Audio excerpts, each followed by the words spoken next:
அன்பான பணிவு கலந்த வணக்கங்கள். ஆதிசித்தர் பவுண்டேஷன் என்ற அமைப்பின் நிர்வாகியும் ஒருவராகிய ஆர் பாலசுப்ரமணியன் என்ற நான் தமிழால் இணைவோம் என்ற இந்த நிகழ்வின் மூலமாக உங்களை சந்திப்பதில் நான் மிக்க பெருமகிழ்ச்சி அடைகின்றேன். பாரதிதாசன் அவர்கள் சொல்வார்கள், தேடி சோறு தின்று பல சின்னஞ்சிறு கதைகள் பேசி மனம் வாடி துன்பம் மிகு உழன்று பிற வாட பிற செயல்கள் செய்து நரை கூடி கிழப்பருவம் எய்து கொடுங்கூற்றுக்கு இறையென பின் மாயும் பல வேடிக்கை மனிதரை போல் நானும் வீழ்வேன் என்று நினைத்தாயோ என்று பாரதிதாசன் அவர்கள் சொல்வார். மனிதனாக பிறந்தவன்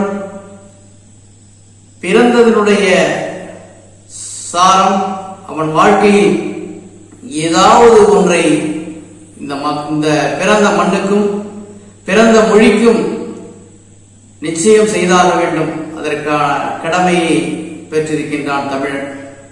அந்த வகையிலே எங்களுடைய இந்த ஆதிசித்தர் பவுண்டேஷன் என்ற அமைப்பு எண்ணற்ற இன்னும் வெளிவராத பல சித்தர்களுடைய நிகழ்வுகளை வெளிக்கொண்டு வருவதற்கும் நல்ல பல தான தர்மங்களை செய்வதற்கும் திருக்கோயில்களை பற்றிய சிறப்புகளை இன்னும் வெளிக்கொண்டு வருவதற்கும்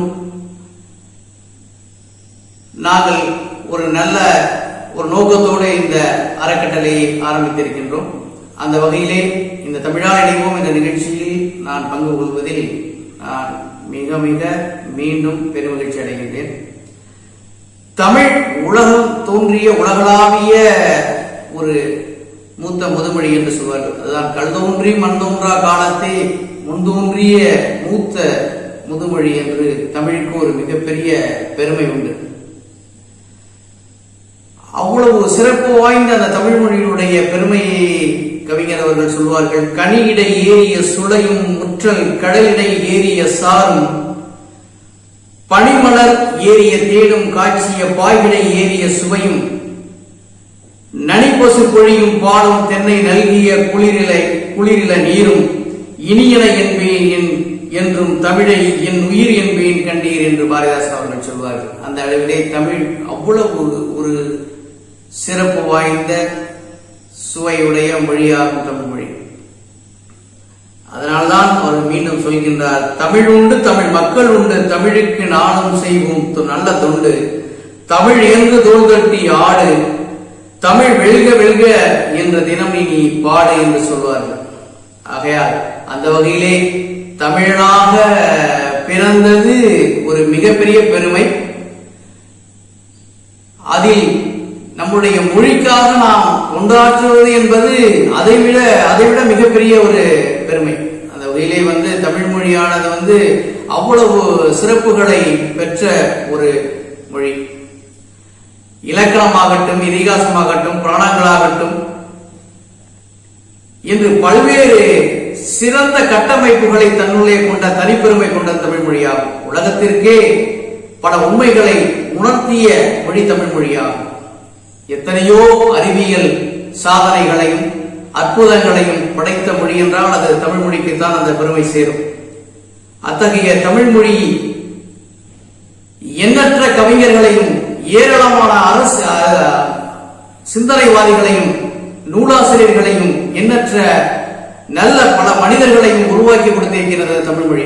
அந்த மொழியின் மூலமாக இன்றைக்கு எடுத்துக்கொள்ளக்கூடிய விஷயங்கள் எல்லாம் நாம் நமக்கு கிடைக்கப்பெற்ற திருவாசகமாகட்டும், திருக்குறளாகட்டும், திவ்ய பிரபந்தமாகட்டும், திருவருட்பாக ஆகட்டும், இந்த நூல்களில் இருந்த எல்லா விஷயம் இந்த நூல்களில் சொல்லப்படாத விஷயங்களே கிடையாது. அந்த அளவிற்கு எல்லா விஷயங்களும் இதில் உள்ளடக்கி இருக்கின்றன. அந்த ஒரு பெருமை தமிழ் மொழிக்கு உண்டு என்பதனை உலகில் எவராலும் மறுக்க முடியாது.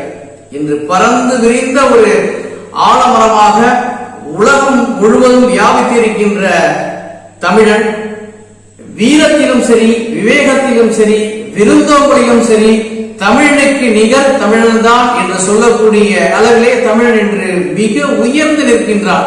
இன்று அவன் தொடாத துறைகளே கிடையாது, அவன் தொடாத சாதனைகளே கிடையாது என்ற அளவிலே இன்றைக்கு தமிழன் உலகம் முழுவதும் அவன் எல்லா துறைகளிலும் இன்று அவன் முன்னேற்றம் கண்டிருக்கின்றான், சாதித்துக் கொண்டிருக்கின்றான் என்றுதான் சொல்ல வேண்டும். அந்த அளவிலே தமிழ் மொழியானது அவனை ஒரு உன்னதமான நிலைக்கு எடுத்து சென்று கொண்டிருக்கின்றது என்பதுதான் உண்மை. இன்றைக்கு தமிழர்களுடைய பண்பாடை எடுத்துக் கொள்ளுங்கள், தமிழுடைய கலாச்சாரமாகட்டும், தமிழுடைய விருந்தோம்பலாகட்டும், இன்று உலகில் எந்த ஒரு நாட்டிற்கும் இல்லாத ஒரு கலாச்சாரம், பண்பாடு, விருந்தோம்பல் என்பது தமிழ் இனத்திற்கு மட்டும்தான் அது சொந்தம் என்பதை சொன்னால் அது மிகையாகாது. அந்த அளவிலே தமிழன் ஒரு மிகப்பெரிய ஒரு விருந்தோம்பலுக்கு இலக்கணமாக வாழ்ந்திருக்கின்றான். யார் வந்தாலும் இருகரம் கூப்பி இன்புகத்தோடு வரவேற்று அவனை உபசரிப்பது என்பது தமிழனுக்கு மட்டும்தான் கைவந்த கலை என்பதை யார் மறுக்க முடியாது. அந்த அளவிலே தமிழையும் போற்றி வளர்த்து தமிழனுக்குரிய பண்பாடு, கலாச்சாரங்கள், விருந்தோம்பலை எல்லாம் தன்னகத்தே கொண்டு இன்று தமிழன் என்ற உலகிற்கே ஒரு முன்மாதிரியாக திகழ்ந்து கொண்டிருக்கின்றான் என்பதிலே எல்லளவும் நமக்கு மாற்று கருத்து கிடையாது என்பதுதான் உண்மை. கருத்து வேறுபாடுகள் தமிழர்களை இருந்தாலும் தமிழர் என்று சொல்லும் பொழுது நாம் எல்லாம் ஒன்றாக இணைந்து ஒன்றாக கூடி தமிழ் கடலிலே சங்கமிக்கின்ற ஒரு பெருமை தமிழுக்கு இருக்கின்றது. ஆகையால் பாரத தேசத்திலே இன்று புண்ணிய பூமியாக கருதப்படுகின்ற தமிழகம், அதிலும் தமிழகத்தினுடைய தென்பகுதி எண்ணற்ற சித்தர்களையும் ஞானிகளையும் மகான்களையும் கொண்டிருக்கின்றது. எத்தனையோ மகான்கள், ஞானிகள் இன்று எத்தனையோ விருட்சங்களாக இன்று இங்கே நம்மிடையே பரவி கிடக்கின்றார்கள். அவர்கள் சொன்ன கருத்துக்களும் அவர்கள் சொன்ன செய்திகளும் இன்று ஏராளம். அதை வெளிக்கொண்டு வர வேண்டும். அந்த சித்தர்களுடைய நிகழ்வுகளை நாம் தெரிந்து கொண்டது மட்டுமல்லாமல் இன்று நம்முடைய மக்கள், நம்முடைய இனமும் தெரிந்து கொள்ள வேண்டும் என்ற நோக்கத்தில் தான் நாங்கள் இந்த அறக்கட்டளையை ஆரம்பித்திருக்கின்றோம். அதில் மகான் கோடிசாமியாக இருக்கட்டும், மாயமாக இருக்கட்டும், சூரிய சுவாமிகளாக இருக்கட்டும், இப்படி எண்ணற்ற மகான்கள் இங்கே நம்மிடையே நேரடி தொடர்பிலே அவர்களோடு சந்தித்து பழகக்கூடிய வாய்ப்பு இந்த பிறவியிலே நமக்கு கிடைத்திருக்கிறது என்றால் அது இந்த பிறவியிலே நமக்கு கிடைத்த மிகப்பெரிய ஒரு பொக்கிஷமாகும். ஆகையால் தமிழன் இன்று உலகளாவிய ஒரு உன்னத நிலையை தமிழன் எட்டியிருக்கின்றான் என்றால் அதற்கு நாம் எல்லையில்லாத ஒரு மகிழ்ச்சியை அடைந்திருக்கின்றோம் என்பதுதான் உண்மை.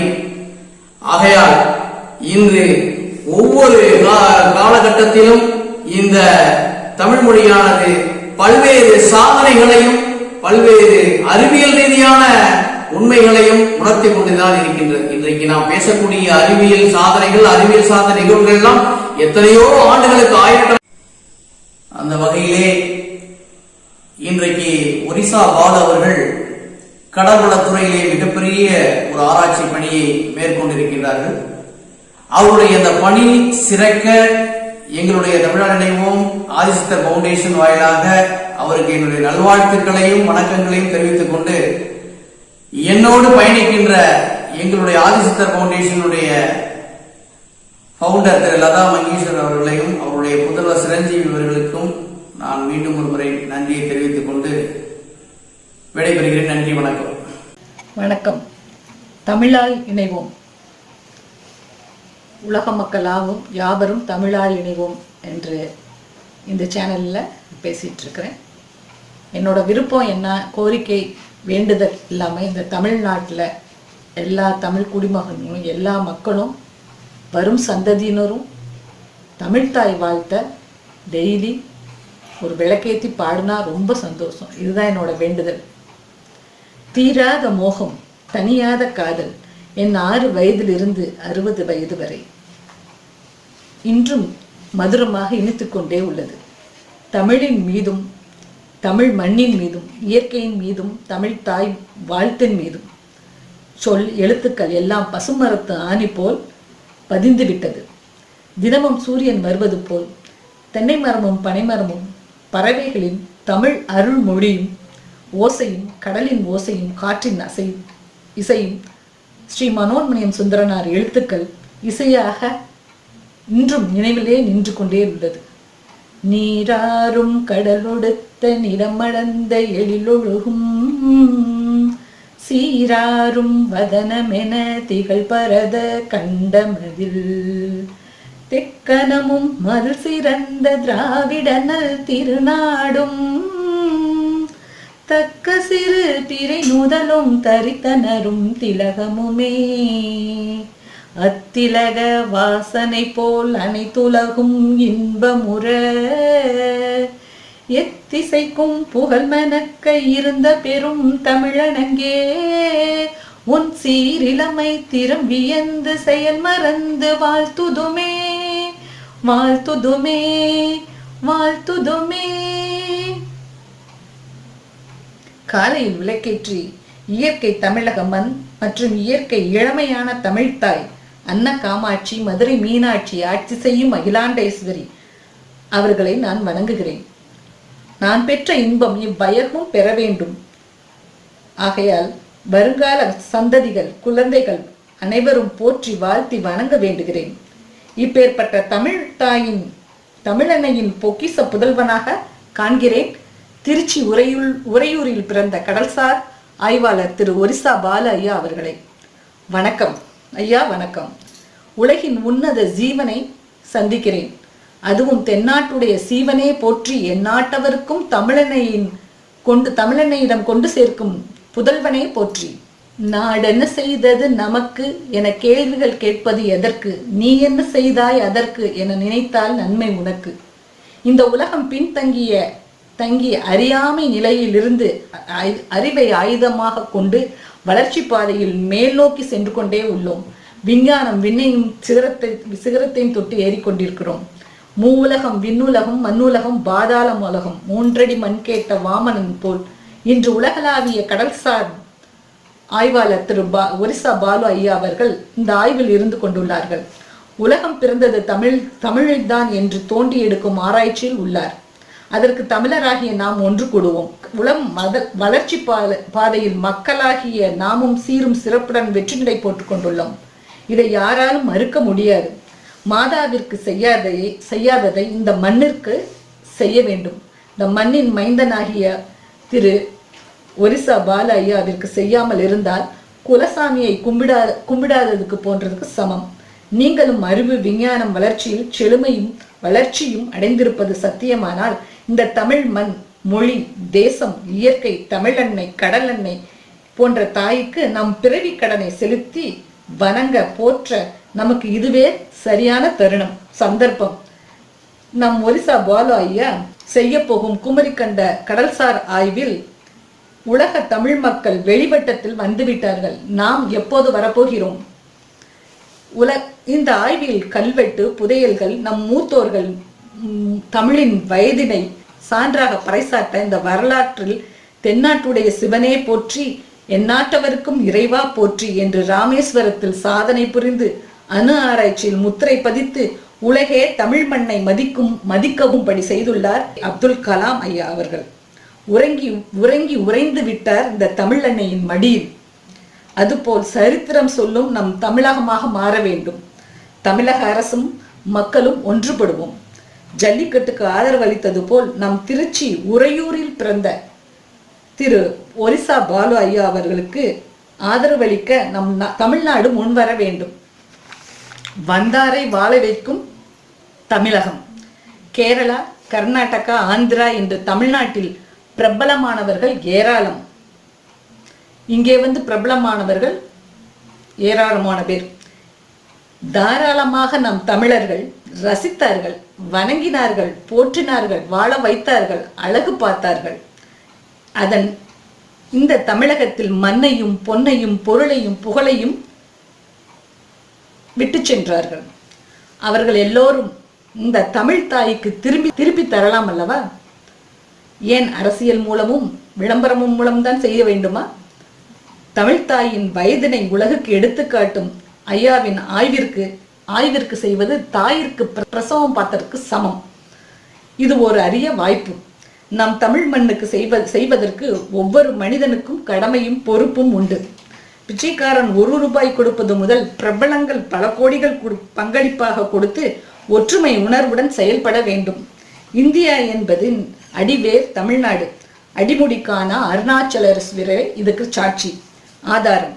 நம் ஆதிசித்தர் சிவனே சாட்சி என்றால் 18 சித்தர்களும் தெய்வங்களும் ஜாதி மத பேதமற்ற சிவன் அல்லாஹ் இயேசு என்ற அனைத்து தெய்வங்களும் தெய்வங்களின் ஆசியை பிச்சைக்காரன் 1 ரூபாய் முதல் கோடீஸ்வரன் அவர்களுடைய பங்களிப்பு அனைவருக்கும் அகமகிழ்ந்து ஆசீர்வதிப்பால் நம்ம தமிழ் அன்னை. கடல் அன்னை அடிமுடிக்கான அருணாச்சலேஸ்வரரும் 3 அடி கெட்ட வாமனனும் மூவுலகமாகிய விண்ணுலகம் மண்ணுலகம் பாதாள உலகம் எங்கள் வாழ்வும் எங்கள் வளமும் மங்காத தமிழென்று சங்கே முழங்கு. ஏன் இங்கு சங்கு என்பதை குறிப்பிட்டனர். சங்கு கடலில் இருக்கும். நம் பாரம்பரியம், வயது, வாழ்வு, வளம் இவற்றை யாரும் அழித்து விடக்கூடாது, வரலாற்றையும் அழித்து விடக்கூடாது என்று கடலுக்குள் புதைத்து வைத்துவிட்டால் நம் தமிழன்னை கடல் அன்னையின் துணையால் அவளின் அருமையையும் பெருமையையும் அறிந்து அவளுக்கு, இந்த மண்ணிற்கு நன்றியுடன் விசுவாசுடன் நான் இருக்க வேண்டும் என்றால் நாம் அனைவரும் ஒன்றுபட்டு திருச்சி, உறையூர், ஒரிசா பாலு அவர்களுக்கு உதவிக்கரம் கொடுத்து நம் தமிழ் அன்னையை கடலாய்வு செய்து உலகிற்கு நம் வயது, மரபு, நாகரிகம், பண்பாடு, ஒழுக்கம், தெய்வீக தன்மையை எடுத்துரைக்க உலகிற்கு பறைசாற்றுவோம். இதுவே நம் கடமை, இதுவே நம் பொறுப்பு. இவற்றை நாம் செய்தால் பூலோகம் போற்றும் பொற்றாம ஐயன் என்ற முருகன் அகமகிழ்ந்து ஆனந்தப்படுவான். இது சத்தியம். நன்றி, வணக்கம். தமிழால் இணைவோம் என்ற சேனலில் ஆதிசித்தர் ஃபவுண்டேஷன் ட்ரஸ்டில் கீழ்கண்ட அக்கௌண்ட் நம்பருக்கு அவங்களால முடிஞ்சதோ 50, 100 எவ்வளோ குறைஞ்ச தொகை எவ்வளோ அவங்களால முடியுதோ உலக தமிழர்கள் அனைவரும் இந்த அக்கௌண்ட்டுக்கு அமௌண்ட் அனுப்பிச்சா இதை நாங்கள் ஒரிசா பாலு அவங்க ஐயாவுக்கு அவங்களுடைய ஆய்வுக்காக பொருளாதாரத்துக்கு உதவுற மாதிரி, தமிழுக்கு சேவை செய்கிற மாதிரி சேவை செய்யணும் மாதிரியெல்லாம் சேவை செய்ய நம்மளுக்கெல்லாம் பங்களிப்பு உண்டு. நம்ம கடமை நம்மளுடைய கடமை. நன்றி, வணக்கம். இந்த பதிவு உங்களுக்கு பிடிச்சிருந்ததுன்னா லைக் பண்ணி ஷேர் பண்ணுங்க. மறக்காம சப்ஸ்கிரைப் பண்ணிடுங்க. மீண்டும் உங்களை சந்திக்கும் வரை அன்புடன் குன்னு. வணக்கம்.